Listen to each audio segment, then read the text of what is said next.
प्रेम प्रेम की दुनिया के बारे में शाहिर से अच्छा कौन लिखेगा? तारुफ समझते हैं? तारुफ मतलब परिचय, इंट्रोडक्शन। कहते तारुफ रोग बन जाए तो उसको भूलना बेहतर।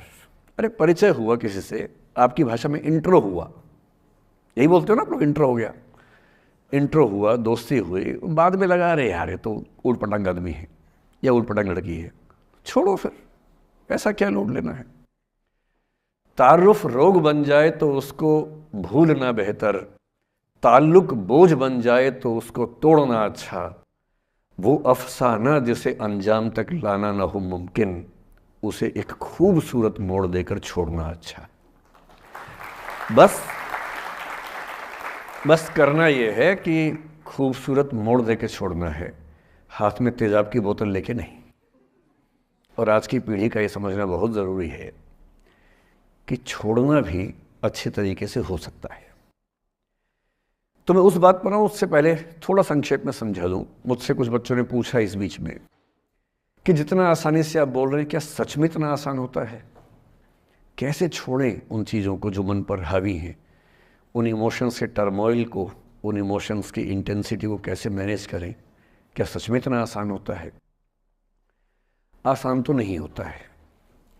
मेरी उम्र में आसान है, आपकी उम्र में आसान नहीं होता है। मेरी उम्र में क्यों आसान है? क्योंकि ये सारा खेल हार्मोन्स का है, ये सारा खेल केमिस्ट्री का है।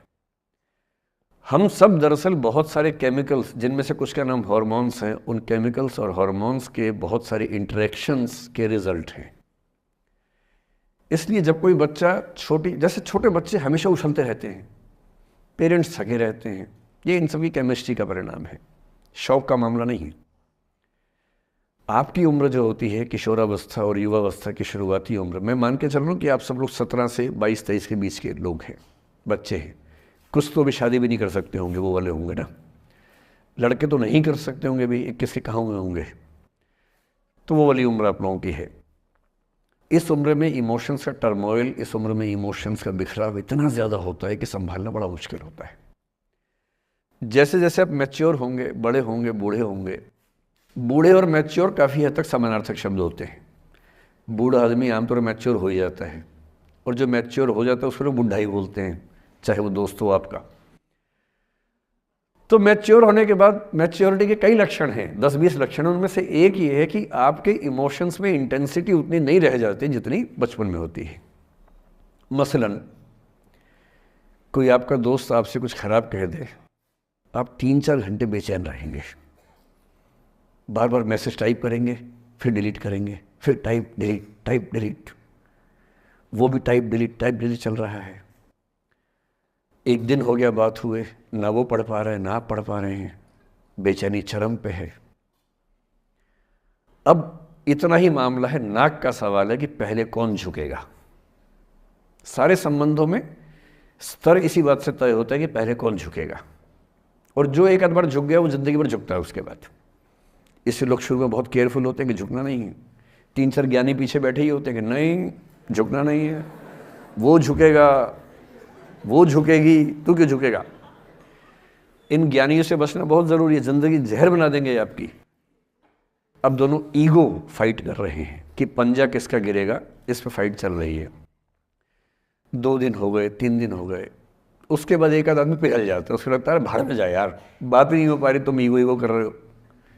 फिर वो फ़ोन मिलाता है, ये भी फ़ोन की इंतज़ार में 3 दिन से सो भी नहीं रहा बेचारा, हीरो बेशक बनने पर बेचैन तो भाई। खटाक से फ़ोन उठता है, अब दोनों कान में फ़ोन लगा के रखिए, कोई नहीं बोल रहा, चुप। क्या बातचीत चल रही है सोचिए, एक भी शब्द नहीं, एकदम चुप। थोड़ी देर के बाद कंफर्म करने के लिए कि है भी या नहीं, एक बोलता है हेलो, वहाँ से आवाज़ आती है कोई एक मैं थोड़ा ऐसी जोकर टाइप की बात करता हूँ, मुझे मोटिवेशनल स्पीकर ना समझे आप लोग, मैं ऐसी हंसी मजाक ही करना आता है मुझे, वही मैं करता हूँ। लेकिन इससे आप ये ना सोचिए कि मुझे पढ़ाना नहीं आता, मैं पढ़ा भी लेता हूँ इसके लिए मुझे वो भी आता है, लेकिन अभी क्योंकि आप बच्चे छोटे हैं तो मैं आपके साथ वैसी बात ही कर रहा हूँ। अब ये सब चल रहा है, अब इसमें अगर कोई एक व्यक्ति झुक गया, बात आगे हो गई तो हो गई, वरना कई रिश्ते ऐसे भी होते हैं जो इसी बिंदु पे खत्म हो जाते हैं कि तेरा भाई नहीं झुकेगा, भाभी झुकेगी, और उधर जीजू झुकेंगे, दीदी नहीं झुकेगी, जीजू झुकेंगे, दीदी क्यों झुकेगी, और ना जीजू झुक रहे ना भाभी झुक रही। और उस चक्कर में जो अभी बेचारा रिश्ता बना भी नहीं था, वही वो ज़मींदोज हो गया, वही वो ख़त्म हो गया। पर ठीक है, हो गया तो हो गया, भाड़ में जाए, ऐसा क्या है, डर किस बात का है इसमें। लेकिन मैं फिर भी आपसे कहूँगा, मेरी उम्र में क्या होता है, जैसे मुझे कोई फ़ोन करे कि मैं आपसे बहुत नाराज़ हूँ, तो मैं कहता हूँ अच्छा ठीक है, कल बात करेंगे। नहीं, मैं आपसे बहुत नाराज़ हूँ, मेरा दिल टूट गया है। मैं कहता हूँ देखो मुझे नींद आ रही है अभी, let me sleep, we will talk tomorrow, you just do one thing, write down all the points and we will discuss in the morning, when I come to office you come to my cabin and we will discuss, don't worry, I will find out the solution for you. कह रहे हैं आप कैसी बात कर रहे हैं, मैं ना सो पा रहा हूँ ना मैं जाग पा रहा हूँ। तो मैंने कहा दैट इज योर प्रॉब्लम। मैं तो सो भी रहा हूँ जाके, ये तो कोई दिक्कत नहीं हुई भाई।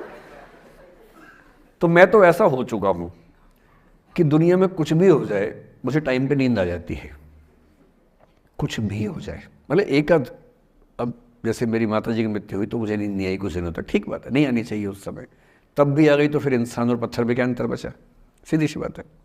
But keeping aside those rare instances, कोई कुछ भी कर ले हमें तो बढ़िया नींद आती है।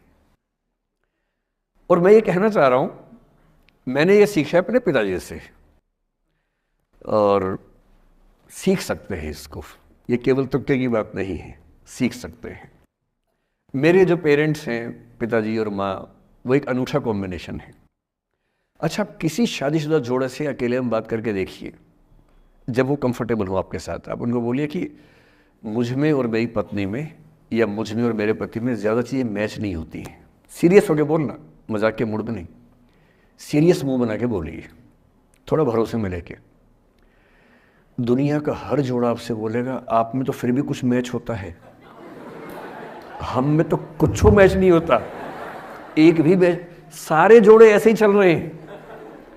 सबको लगता है कि उसका घर बढ़िया चल रहा है, मेरा ही ठीक नहीं चल रहा, क्योंकि उसका घर आपने फेसबुक पे देखा है, अच्छी अच्छी फोटो देखी हैं, 24 घंटे में से जो 2 अच्छे मिनट आए थे उसमें ली गई 25 फोटो में से बेस्ट फोटो फेसबुक पे आई थी, और अपने घर में आप बाकी 24 घंटे में से 2 मिनट छोड़ के बाकी देख रहे हैं।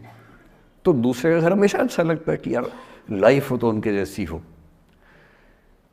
तो हमारे माता पिता भी स्वभाव उनका भी थोड़ा अलग रहा, सबका है, हमारा भी है।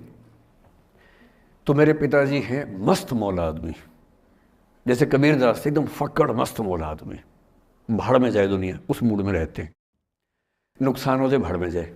गीता का सार उन्होंने अपने मन में बिठा लिया है।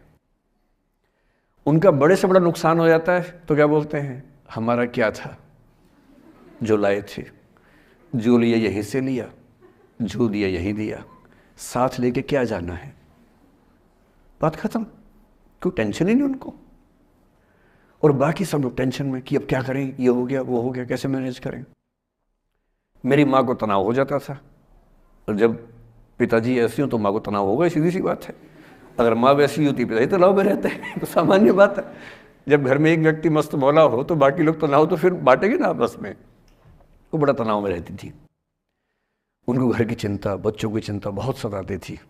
पिताजी भी चिंतित थे बच्चों को लेकर, जैसे कोई पिता होता है, पर उनकी नेचर थी कि ठीक है देख लेंगे जो होगा, अरे देख लेंगे, अरे भाड़ में जाओ, उस मूड में रहते हैं, आज भी रहते हैं। मेरी माँ 73 की उम्र से कुछ महीने पहले चल बसी, उनका जीवन समाप्त हुआ। मतलब मुझे नहीं पता कि जीवन क्यों समाप्त होता है, क्योंकि बड़े बूढ़े कहते हैं कि हर व्यक्ति के सांस का इतिहास है, सांसें लिखी हुई हैं ईश्वर ने, उतनी सांसें मिलेगी। मुझे बहुत भरोसा इस बात में है नहीं, क्योंकि भगवान ऐसा क्यों करेगा कि जापान में सांसें ज़्यादा लिखेगा और अफ्रीका में कम लिखेगा, भगवान ऐसा क्यों करेगा। और अगर सांसें पहले से लिखी हुई हैं तो हमारी जीवन प्रत्याशा क्यों बढ़ती जा रही है। अगर सांसें पहले से फिक्स हैं तो आज़ादी के समय से लेकर आज के 70 साल में जीवन प्रत्याशा लगभग 2.5-3 गुना बढ़ गई। और हम ये भी कहते हैं कि लोग खराब हैं। अगर लोग बुरे हैं तो जीवन छोटा होना चाहिए कर्मों के हिसाब से। लोग खराब हैं और जीवन बड़ा होता जा रहा है। तो मुझे उन मान्यताओं में बहुत भरोसा है नहीं कि सांसें लिखी हुई हैं। अगर सांसें लिखी होती तो मनुष्य की औसत आयु 25 साल से ऊपर नहीं होनी चाहिए थी, 25-30 मैक्सिमम। और हम 70-80 साल धूमधाम से जी रहे हैं, जिसका मतलब है कि ये भगवान से ज़्यादा इंसान ने लिखा है, मेडिकल साइंस ने लिखा है, वैज्ञानिकों ने लिखा है। और मैं ऐसा व्यक्ति हूँ, मैं बहुत धार्मिक व्यक्ति हूँ नहीं, और मैं इसको छिपाता भी नहीं हूँ। मैं बहुत छिप छिप के बहुत जी लिया। अब मैंने ठान लिया कि मैं जैसा हूँ वैसा रहूँगा। ना मुझे किसी पार्टी से मतलब है, ना किसी विचारधारा से मतलब है। मैं विचार वाला आदमी हूँ, धारा वाला नहीं हूँ। जिसको धारा में बहना है बहे। हम तो अकेले चलेंगे, विचार के साथ चलेंगे। जो ठीक लगता है वो बोलेंगे और वैसे ही रहेंगे। हाँ, गलत बोलने से बचता हूँ, किसी के बारे में गलत बोलना मुझे अच्छा नहीं लगता है, लेकिन जो सही लगता है वो तो बोलूँगा ना भाई।